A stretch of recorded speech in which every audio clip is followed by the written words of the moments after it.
So what if you could just start over, like build a whole new civilization from scratch? It sounds like science fiction, right? But today, we're diving into a plan to do exactly that.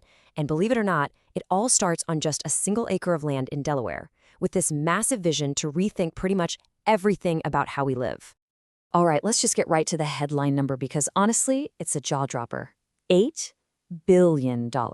You hear a number like that and you're thinking, what on earth could possibly cost that much? It's not a new rocket to Mars, it's not some crazy tech buyout, no.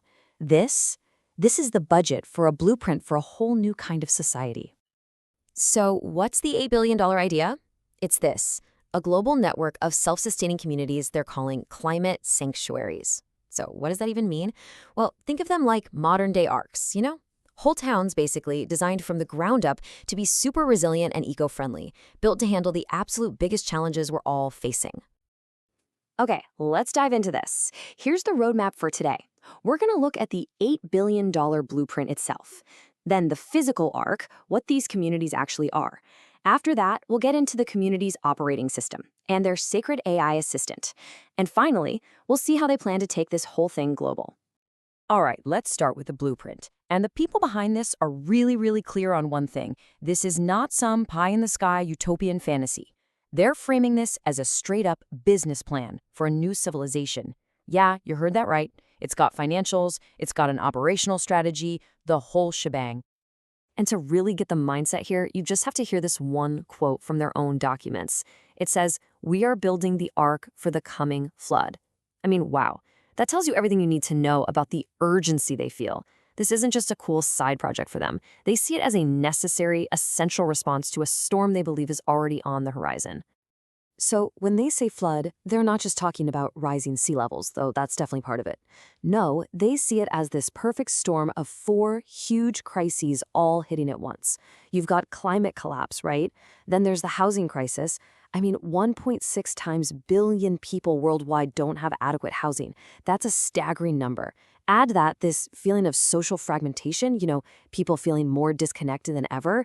And the fourth one, the wild, unguided rise of AI.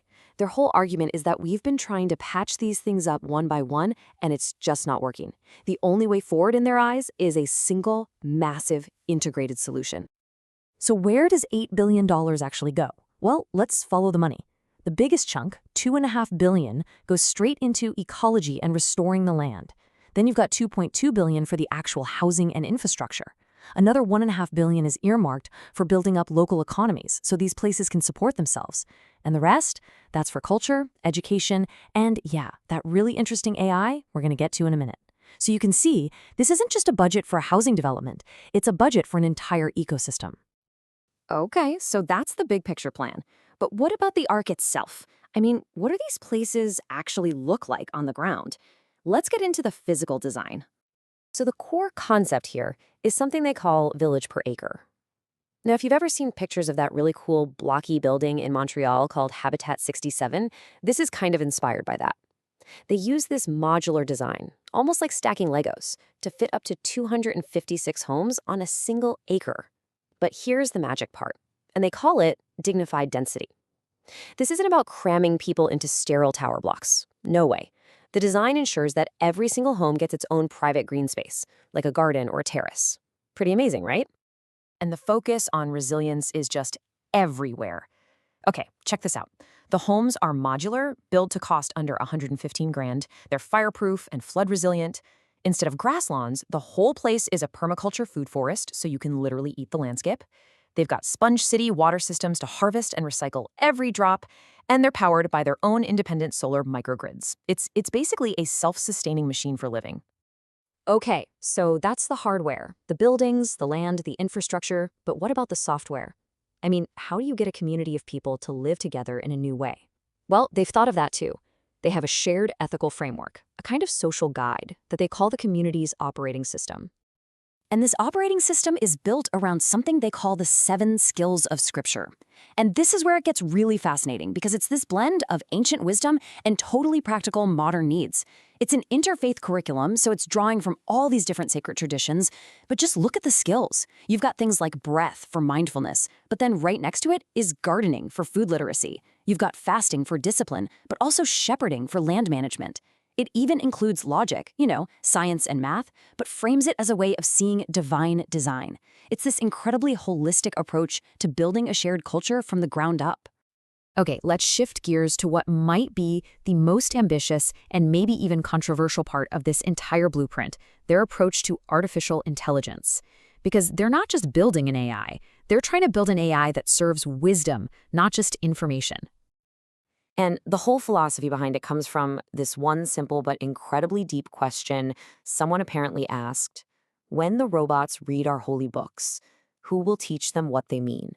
Just let that sink in for a second. It's a huge challenge to the way most AI is being built right now, right? Just letting it scrape the entire internet.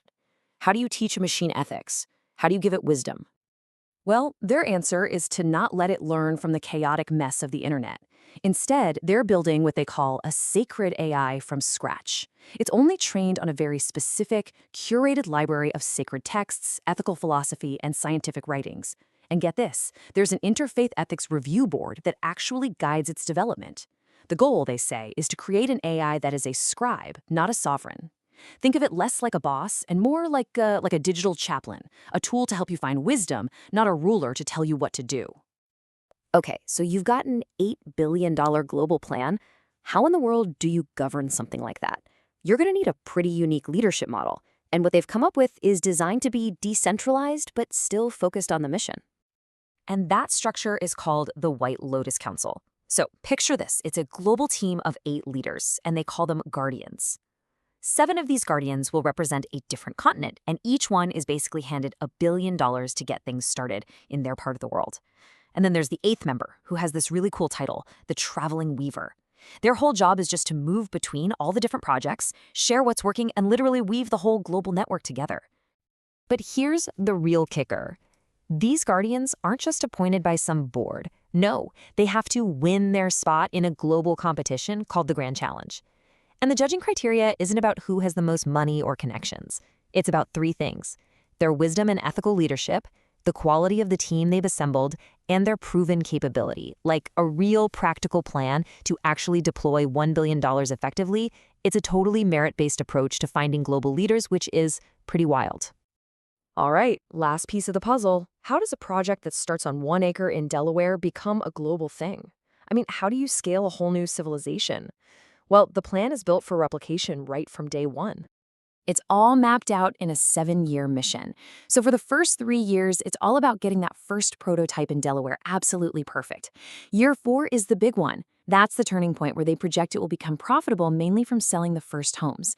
And once that's proven, years 5 through 7 are just pedal to the metal on scaling up, using a franchise model to start popping up these communities everywhere.